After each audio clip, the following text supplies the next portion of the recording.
Welcome back, aliens. My name is Reddy, and in this video we'll talk about IDE.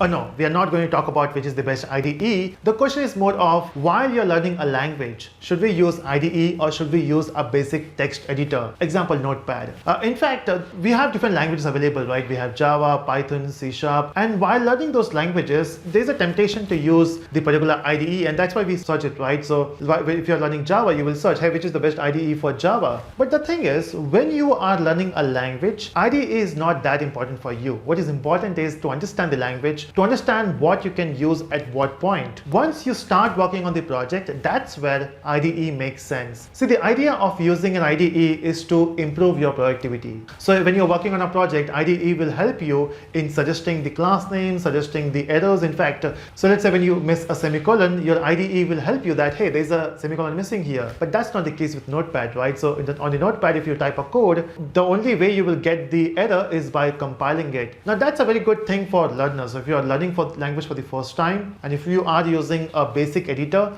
that's a great thing, because when you type something, you're not sure will it work or not. So your Notepad will not give you any error there. So it's a very different experience while you're learning. So again, it depends upon your way of learning. So when I was learning Java, I started with Notepad, but soon after completing my basic fundamentals of Java, I moved to IDE, which was Netbeans, and then I moved to Eclipse, and then I moved to Intellij. So I have used almost all the IDEs available for Java. One of my favorite is Eclipse, but again, Intellij is more powerful. So when I work on different languages, I use different IDEs there as well. But when you are learning a language, it makes sense to start with a basic editor. So there's no harm in learning directly using an IDE, but the only thing is it will be a different learning experience compared to Notepad. In fact, when I go to corporate training, we have this huge debate between students or maybe some of my co-trainers that should we use an IDE or should we use Notepad. I personally prefer using IDE, which is Eclipse, because I have a different way of teaching. So I have my own examples, I have my own flow.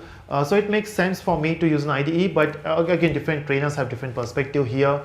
So it depends from where you're learning as well. So if you're learning from Telusko, of course, you can see from the first session, you can see the IDE, but different trainers have different way of teaching. So you can prefer that way as well. So that's one of the questions I got a lot in my training. Should we use IDE or Notepad? Again, it's a personal choice. It's just that you'll be getting a different experience while learning on basic editor and on IDEs. But if you're working on a project, make sure that you use a good IDE. And Intellij is one of the best one available now. So yeah, that's it everyone. That's from this video. I hope you enjoyed it. Let me know in the comment section, and let me know if you like this type of short videos so that I will make them. Bye bye.